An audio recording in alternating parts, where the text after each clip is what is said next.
regimento é que, no caso de convocação, é que o tema...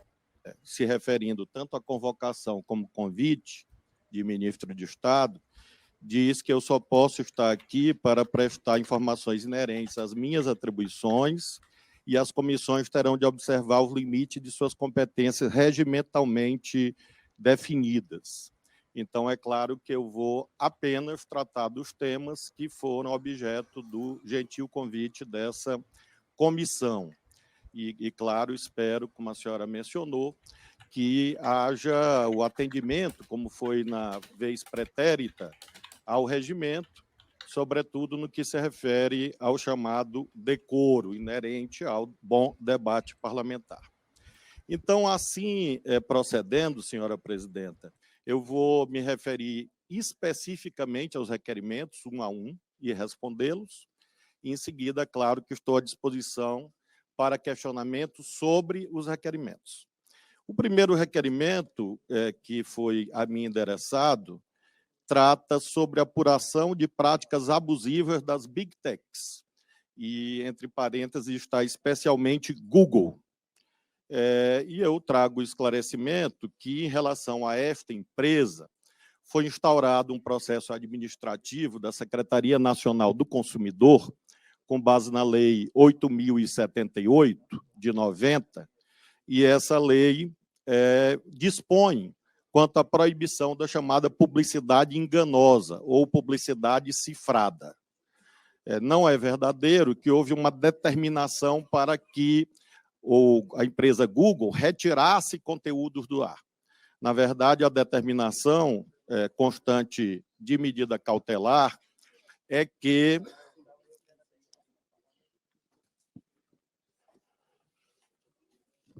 a determinação contida em medida cautelar, em processo administrativo ainda em tramitação, foi no sentido de que a empresa Google indicasse que se tratava de propaganda, porque isso, as senhoras e os senhores sabem, que quando os senhores leem uma publicidade, por exemplo, no Twitter, vem lá assinalado, conteúdo patrocinado.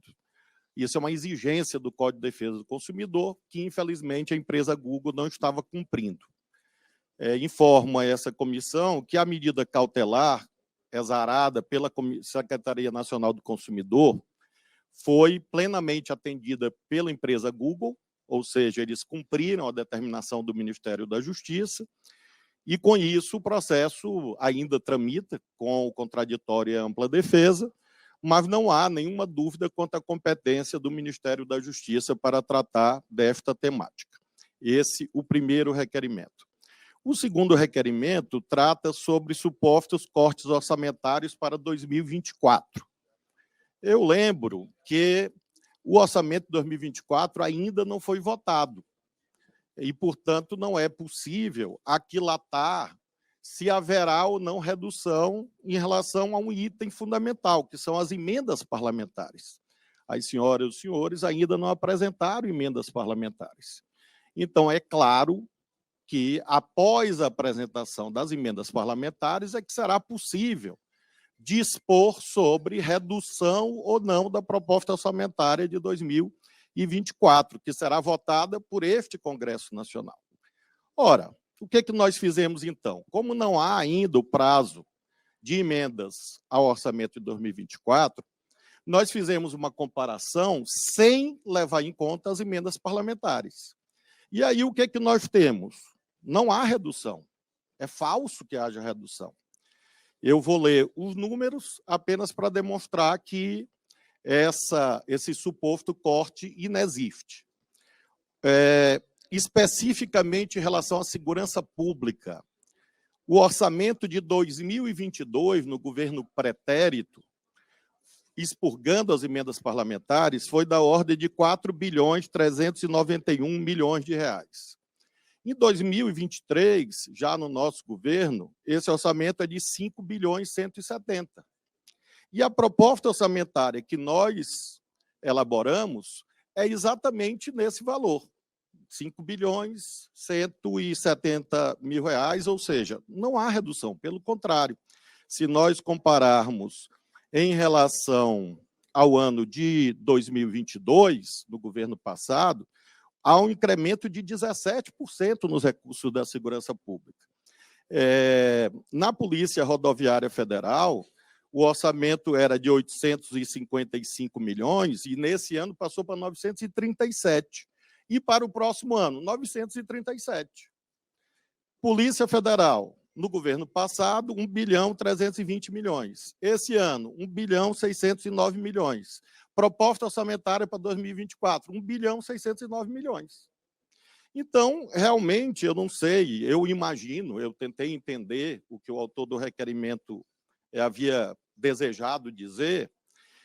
Aparentemente, ele comparou ações que compõem um conjunto de dotações orçamentárias. E, claro, que há variação entre as ações. O que você pode aquilatar e deve aquilatar para aferir se há redução é o conjunto daquela função do orçamento.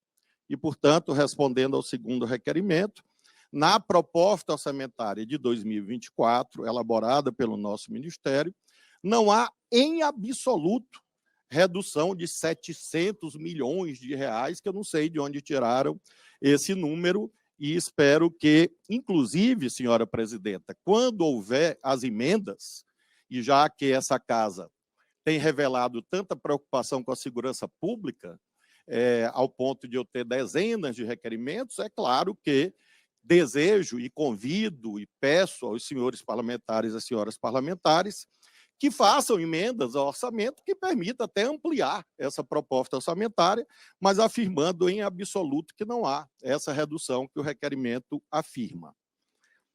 Em terceiro lugar, e já caminho para a conclusão, porque adstrito à Constituição, ao regimento e à questão de ordem do presidente Lira, respondo exclusivamente os requerimentos, há um requerimento sobre imagens do GSI. Evidentemente, eu não posso responder um requerimento sobre outro ministério, porque isso seria inconstitucional. Isso violaria o regimento. O GSI, como todas as senhoras e senhores sabem, não é vinculado ao Ministério da Justiça, assim como não é vinculado à Polícia Legislativa, da Câmara, do Senado, assim como não é vinculado à Polícia do Supremo Tribunal Federal. Então, há aqui uma longa digressão sobre o GSI, sobre câmeras do GSI, e, obviamente, isso é impossível de ser respondido. Há um outro requerimento sobre as câmeras, aí sim, do Ministério da Justiça. Esse assunto já foi exaustivamente debatido na CPI, que houve, mista, já foi debatida no Poder Judiciário, alguns parlamentares entraram com um mandado de segurança no STJ, a liminar foi negada, ou seja, o Poder Judiciário confirmou o nosso procedimento, e deriva da compreensão de como funciona o contrato, inclusive do Senado, da Câmara, do GDF, do Supremo. Não há guarda eterna de imagens. Por quê? Porque seria impossível. As câmeras do Ministério da Justiça obedecem a dois tipos de tecnologia.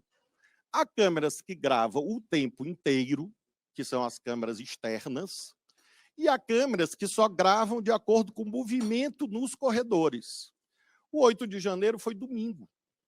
E não havia ninguém no Ministério da Justiça. Não havia lá infiltrados, conspiradores, nada desse tipo. E, portanto, em razão da tecnologia, a imensa maioria das câmeras sequer foram acionadas. Após o 8 de fevereiro, 8 de janeiro, a Polícia Federal foi lá e recolheu as imagens relevantes para o inquérito policial. E quem fez esse juízo? Foi o ministro? Não. Foi um funcionário do Ministério da Justiça? Não. Foi um delegado da Polícia Federal, independente, cujo nome eu sequer sei, que recolheu essas imagens e levou ao inquérito policial.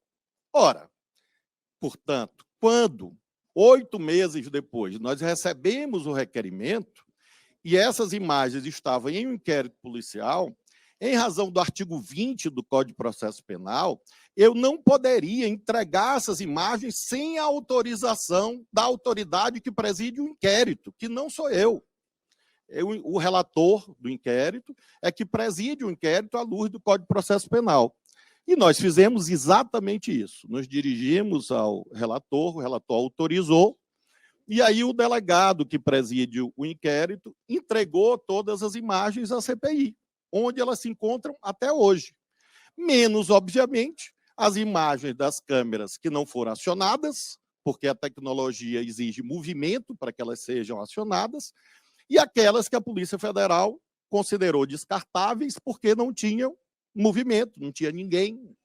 E todas as câmeras externas, da frente, do lado direito, do lado esquerdo, do fundo do Ministério, todas foram entregues à CPI. Câmeras da entrada do prédio foram entregues à CPI. São centenas de horas de gravação. Não sei exatamente o exame que foi feito. Alguns parlamentares se insurgiram contra isso, impetraram o mandado de segurança no STJ, o que, obviamente, é legítimo, e a liminar foi negada. Então, o Poder Judiciário confirmou a justeza e a legalidade do procedimento administrativo que nós adotamos.